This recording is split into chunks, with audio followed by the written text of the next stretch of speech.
Let's look at this from a different angle. What if the words you speak every single day aren't just sounds floating into the air, but actual architects of your reality? I know that sounds almost mystical, and honestly, 5 years ago I would have rolled my eyes at that statement. But then something happened that completely shifted my perspective, and it started with a simple experiment I tried out of pure desperation. I was stuck. Career wasn't moving. Relationships felt stagnant. Even my mornings felt like I was dragging myself through mud. Then a colleague mentioned something casual over coffee that stuck with me.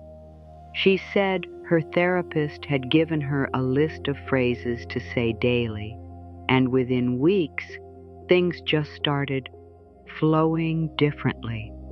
Not perfect, not magical, just different, better. Now, I'm a naturally skeptical person. I needed to understand why words would matter that much. So I went digging into the research, and what I found completely rewired how I understood language, neuroscience, and personal transformation. The science behind this isn't fluffy. It's rooted in how our brains literally restructure themselves based on repeated input. Here's what most people miss. Your brain doesn't distinguish between what you tell it and what's actually happening in the world. When you repeatedly say something, your neural pathways start treating that statement as a directive, a blueprint to follow. This isn't positive thinking.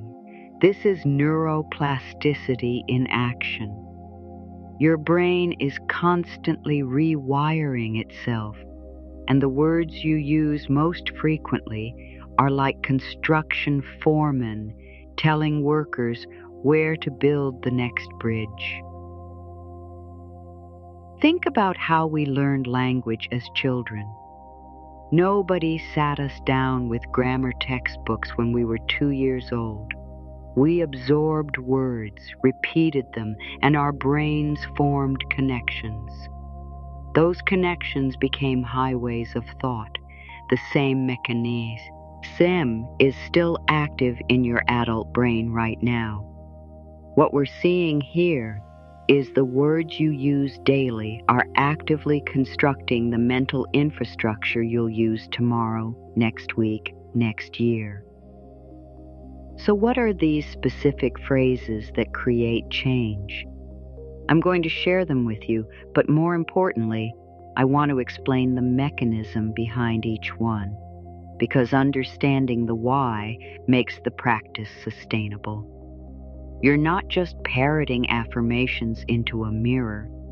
You're strategically rewiring cognitive patterns that have kept you in loops you didn't even realize you were stuck in. The first phrase is deceptively simple. I am capable of learning this. Notice I didn't say I know this or I'm already good at this. The phrase specifically targets one of the most common mental barriers people face, what psychologist Carol Dweck identified as a fixed mindset. When you repeatedly tell yourself you're capable of learning something, you're activating what neuroscientists call the growth orientation network in your brain. Here's the crucial part. This phrase works because it removes the pressure of immediate mastery while maintaining forward momentum. Most people quit things not because they fail, but because they believe failure means they're fundamentally incapable. This phrase interrupts that pattern. It acknowledges that you might not have the skill yet, but positions you as someone who can acquire it. I started using this phrase when I was trying to learn Spanish. I'd tried twice before and given up both times because I felt stupid stumbling through basic conversations. But when I shifted to saying I am capable of learning this, every time I felt frustrated, something shifted. My brain stopped interpreting mistakes as evidence of incompetence and started treating them as data points in the learning process. Within 6 months, I was having actual conversations, not perfect ones, but real ones. The second phrase might surprise you. What can I appreciate about this moment? This isn't about toxic positivity or pretending everything is great when it's not. This is about training your attention. Your brain has something called the reticular activating system, basically a filter that determines what information gets through to your conscious awareness. Whatever you consistently focus on, your RAS learns to prioritize. When you ask yourself what you can appreciate, even in difficult moments, you're not denying the difficulty. You're expanding your perceptual range. Most people in challenging situations develop tunnel vision. They can only see the problem. This phrase forces a wider lens. And here's what happens over time. Your brain starts automatically scanning for things to appreciate even before you consciously ask the question. I tested this during a particularly brutal work project. Deadline was impossible. Resources were inadequate. Team was stressed. Instead of spiraling into my usual complaint patterns, I started asking this question multiple times per day. What can I appreciate about this moment? So, me times the answer was small. The coffee was good. My coworker made a clever joke. The weather outside was beautiful. But those micro appreciations started creating tiny breaks in the stress response. What we're seeing here is appreciation doesn't fix external circumstances, but it dramatically changes your internal resilience. And resilience is what allows you to keep taking effective action instead of burning out or giving up. The third phrase is one I resisted for a long time. I choose to respond rather than react. The difference between responding and reacting might seem semantic, but it's actually neurologically profound. Reactions are automatic, driven by your amygdala, the ancient part of your brain designed for immediate survival. Responses involve your prefrontal cortex, the part that can evaluate, plan, and choose. When you say this phrase regularly, you're creating a small gap between stimulus and action. Viktor Frankl, who survived Nazi concentration camps, wrote about this gap. He said between stimulus and response, there is a space, and in that space is our power to choose our response, and in our response lies our growth and freedom. This is significant. That gap, that tiny pause, is where personal power lives. I started practicing this phrase after a particularly embarrassing incident where I snapped at someone in a meeting. My reaction was instant, defensive, and completely out of proportion to what had actually been said. I apologized, but I kept thinking about how I'd lost control of my own behavior in that moment. So I committed to saying, I choose to respond rather than react. every morning and whenever I felt triggered. The change wasn't overnight, but gradually I noticed that gap appearing more often. Someone would say something that would normally set me off, and instead of the instant surge of anger or defensiveness, there'd be this brief pause, just a second. But in that second, I could decide how to handle it. The phrase had literally created new neural pathways that interrupted my automatic emotional reactions. Now, let's connect the dots. The fourth phrase ties into something fundamental about human psychology. I am making progress, even when I can't see it yet. This phrase addresses one of the biggest reasons people abandon their goals. Progress is rarely linear. Most meaningful changes happen gradually, beneath the surface, invisible for long periods before suddenly becoming apparent. Think about how a bamboo plant grows. For the first 5 years after planting, you see almost nothing. The plant is developing a massive root system underground. Then in the 6th year, it shoots up 90 feet in 6 weeks. All that invisible work suddenly manifests. Human growth often follows similar patterns. You're developing capabilities, shifting perspectives, building resilience, but the external results aren't visible yet. This phrase protects you during those invisible growth periods. It reminds your brain that lack of visible results doesn't mean lack of actual progress. And your brain needs those reminders because it's wired to seek immediate feedback. When you don't see quick results, your brain interprets that as failure and starts pushing you to quit and try something else. I used this phrase religiously when I was working on my physical health. I was exercising consistently, eating better, sleeping more, but the scale wasn't budging. My clothes fit the same. I looked the same in the mirror. Every part of my brain was screaming that this wasn't working. But I kept telling myself I was making progress even when I couldn't see it yet. And then, around the 10-week mark, something clicked. Suddenly, I had more energy. My clothes started fitting differently. People started commenting that I looked different. The progress had been happening all along. I just couldn't see it until enough invisible changes accumulated into visible ones.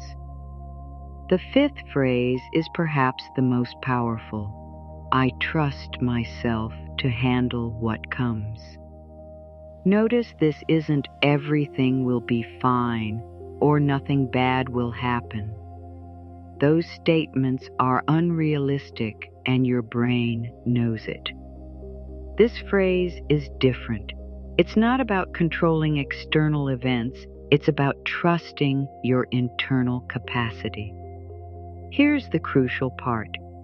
Most anxiety isn't really about the specific thing you're worried about. It's about whether you'll be able to cope with it if it happens. When you strengthen trust in your own capacity to handle difficulties, you lower baseline anxiety across every area of life. I learned this phrase from a trauma therapist who explained that people with high resilience don't necessarily experience fewer problems. They just have stronger trust in their ability to get through problems. That trust isn't arrogant or naive. It's based on evidence. Every difficulty you've already survived is evidence.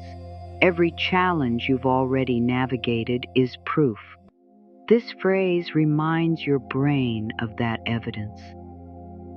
When I started my own business, the uncertainty was overwhelming. There were dozens of things that could go wrong. Market could shift, funding could fall through, competitors could undercut me. I couldn't control any of that. But I could strengthen my trust in my ability to adapt, problem solve, and keep moving forward regardless of what happened. Saying, "I trust myself to handle what comes," every morning became my anchor. And when problems did come, as they inevitably do, I found myself staying calmer, thinking more clearly, and finding solutions faster than I would have before. The sixth phrase addresses something we rarely talk about. I release what I cannot control. This might sound passive, but it's actually one of the most active, powerful practices you can develop. Your brain has limited processing capacity. Every ounce of mental energy you spend trying to control things outside your influence is energy you can't use for things within your influence. What we're seeing here is the illusion of control is expensive. It costs you sleep, peace, creativity, and effectiveness. When you regularly tell yourself you're releasing what you cannot control, you're training your brain to distinguish between useful action and useless worry. That distinction is crucial. I watched my mother spend decades trying to control my adult siblings' choices. She'd worry, lecture, manipulate, guilt trip, all in an attempt to steer their lives in directions she thought were better. It never worked. They just grew more distant, and she was constantly anxious and disappointed. When she finally started practicing this phrase, releasing what she couldn't control, her relationships transformed. She could still offer advice when asked, still express care and concern, but she stopped carrying the weight of other people's choices. She became lighter, happier, more present. The seventh phrase might feel uncomfortable at first. I am worthy of taking up space. Many of us, especially if we grew up in difficult environments or marginalized communities, learn to make ourselves small, quiet, undemanding. We learned that our needs were inconvenient, our voices were too much, our presence was an imposition. This conditioning runs deep. It shows up in how you communicate, set boundaries, pursue opportunities, and value your own time. When you repeatedly tell yourself you're worthy of taking up space, you're directly challenging that old programming. You're giving your brain permission to exist fully. Speak honestly, ask for what you need, and pursue what you want. This is the key insight. Worthiness isn't something you earn through achievement or good behavior. It's inherent. Every human is worthy of taking up space simply by existing. But if you weren't taught that, you have to teach it to yourself. And the teaching happens through repetition. I struggled with this one more than any other phrase. I'd been the peacekeeper in my family, the accommodating one, the one who never caused problems. That role followed me into adulthood. I'd agree to things I didn't want to do, stay silent when I disagreed, minimize my own needs to avoid burdening others. It felt like being considerate, but it was actually a form of self-erasure. When I started saying, I am worthy of taking up space, it felt fake, like lying, but I kept saying it anyway, and slowly it started showing up in my behavior. I'd speak up in meetings, Decline invitations without elaborate excuses. Ask for help when I needed it. Set boundaries without apologizing. Each small action reinforced the phrase, and the phrase reinforced the actions, creating an upward spiral. So where does this leave us? These 7 phrases aren't magic spells. They're tools for deliberate cognitive restructuring. When you say them daily, consistently, you're literally changing your brain's default patterns. You're replacing automatic thoughts that limit you with intentional thoughts that expand your capacity. But here's what nobody tells you about this practice. It feels awkward at first. Your brain will resist, you'll forget, you'll feel silly, you'll question whether it's working. That's all normal. That resistance is actually proof that you're doing something different, and anything different feels uncomfortable to a brain that's wired for efficiency and pattern recognition. Start with just 1 or 2 phrases. Say them in the morning. Write them down. Set reminders on your phone. The specific method matters less than the consistency. Your brain changes through repetition, not through intensity. 5 minutes every day beats an hour once a week. And pay attention to what happens, not just externally, but internally. Notice when you handle a situation differently than you would have before. Notice when your self-talk shifts. Notice when something that would have derailed you completely just becomes a manageable challenge. Those subtle shifts are the evidence that the practice is working. I'll tell you something I wish someone had told me when I started. This isn't about becoming a different person. It's about removing the obstacles that prevent you from being who you actually are. Under all the conditioning, the fear, the limiting beliefs, there's a version of you that's capable, resilient, worthy, and powerful. These phrases don't create that version. They clear the path to it.